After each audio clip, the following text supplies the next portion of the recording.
तो भक्ति योगी की क्या गति होगा, हम इसमें ये ले रहे हैं सीधा, है ना। जो व्यक्ति भक्ति मार्ग स्वीकार करता है वह वेदाध्ययन, तपस्या, दान, दार्शनिक चिंतन तथा सकाम कर्म करने से प्राप्त होने वाले फलों से वंचित नहीं होता। वह मात्र भक्ति संपन्न करके इन समस्त फलों की प्राप्ति करता है और अंत में परम नित्य धाम को प्राप्त होता है। ये बड़ा महत्वपूर्ण श्लोक है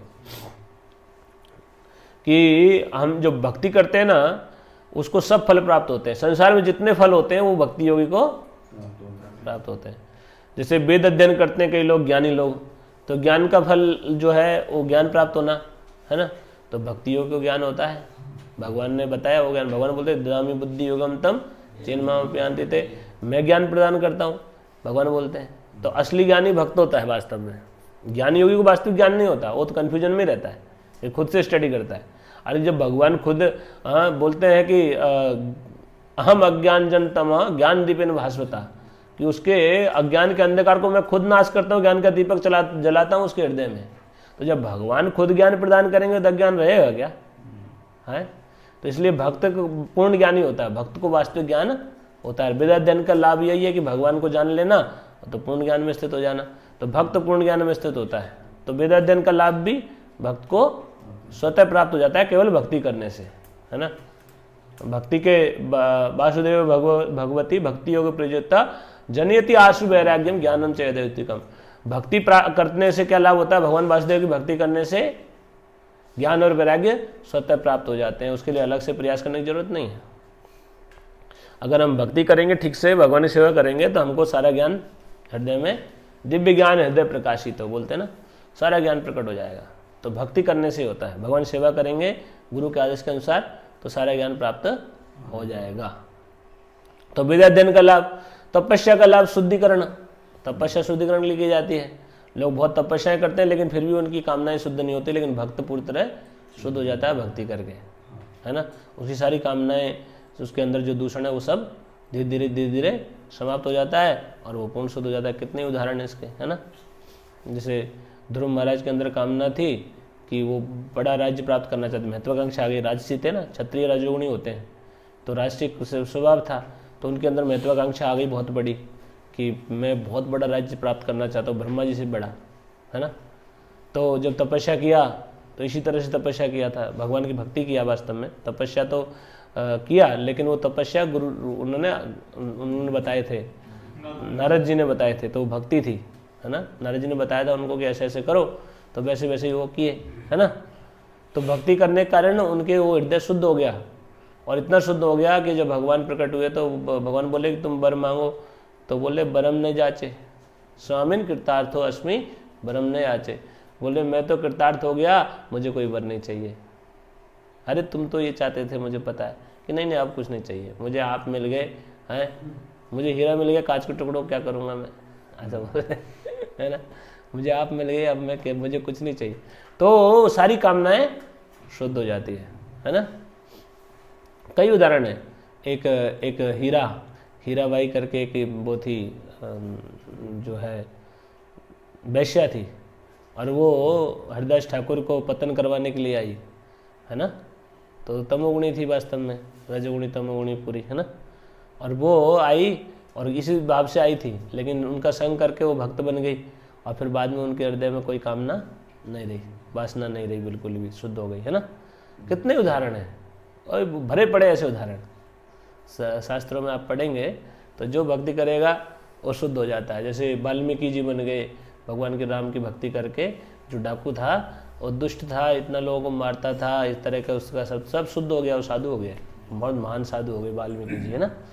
तो ऐसे करके कितने ही उदाहरण शास्त्रों में मिल जाएंगे आपको, जिसमें ये पता चलता है कि उनकी कामनाएं शुद्ध हो जाती है। तो तपस्या करके इतना शुद्ध नहीं होते। दूसरी तरफ एक ऋषि हुए विश्वामित्र, वो तपस्या किए, तो तपस्या करे, हजारों साल तपस्या करने के बाद उनकी कामना शुद्ध नहीं हुई, फिर मेनका के चक्कर में फंस गए, मेनका आई उसको गिरा गई, 2 बार उनका पतन हुआ, और बड़ी मुश्किल से जाके वो बहुत समय लगा उनको साधु बनने के मिली, है ना। उनकी कामनाएं शुद्ध हो नहीं पा रही थी, है ना। राजा थे, क्षत्रिय थे, और महत्वाकांक्षा थी, लेकिन उनको शुद्ध होने में बहुत लंबा समय लगा, बहुत तपस्या करने के बाद भी बड़ी मुश्किल से शुद्ध हुए। लेकिन भक्त थोड़ा सा भक्ति करके शुद्ध हो जाते हैं, है ना, समझ आ रहा है। जैसे वाल्मीकि जी जो बने तो वो थे तो डाकू, वो तो और भी निम्न स्तर पे थे, तमोगुण में स्तर स्थित थे, और वहाँ से वो साधु हुए। और आज प्रमाण देख लीजिए, प्रभुपाद जी के संग से और भक्ति के प्रभाव से तमोगुणी लोग जो गाय का मांस खाने वाले, जन्म से शराब पीने वाले, वैश्यावृत्ति करने वाले, वो लोग साधु हो गए, गुरु बन गए, प्रचार कर रहे, कल्याण कर रहे जीवों का, है ना, समझ आ रहा है। तो इतना शक्तिशाली है। थोड़े से समय में, थोड़े से समय में गंभीरतापूर्वक भक्ति की जाए तो वो व्यक्ति को कहीं भी, कोई से भी व्यक्ति को शुद्ध कर देती है ना।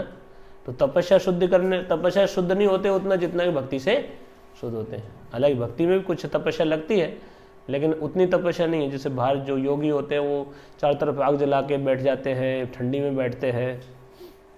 मैं खुद देखा एक योगी को, मैं हिमालय जब गए थे, गंगोत्री गए थे, तो वहाँ एक साधु बैठा था धुनी लगा के पूरा नंगे बदन में, और इतना ठंडी थी, हम तो बड़े सब कपड़े वपड़े पहन के गए थे, और उसने पूरा शरीर पे ना राख लपेट रखी थी, और उसमें था केवल कौपीन में, है ना, समझ रहे हैं, लंगोट पहन रखा था उसने।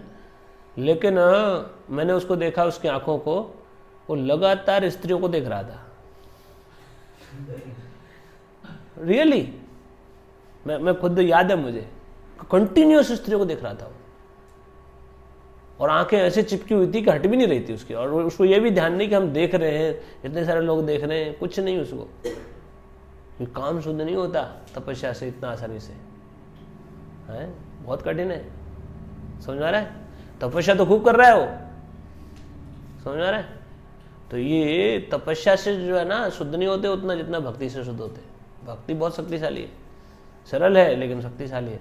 इसीलिए जो ज्ञान मार्ग और ध्यान मार्ग, उनमें कंपलसरी है कि वो स्त्री से पूरी तरह से दूर हो जाओ, समाज से दूर होना पड़ेगा। इसलिए स्त्री से दूर होना तो मतलब जंगल चले जाओ, हिमालय में चले जाओ, है ना, कहीं ऐसी जगह चले जाओ जहाँ कोई दिखे ही नहीं, है ना, और घर बार छोड़ना कंपलसरी। लेकिन भक्ति मार्ग में गृहस्थ लोगों को स्वीकार किया गया है, भक्ति मार्ग में गृहस्थों को स्वीकार किया गया कि भक्ति इतनी शुद्ध करने वाली है कि वहां रहते हुए उसको साधु बना देगी, वहां रहते हुए ऊपर उठा देती है भक्ति।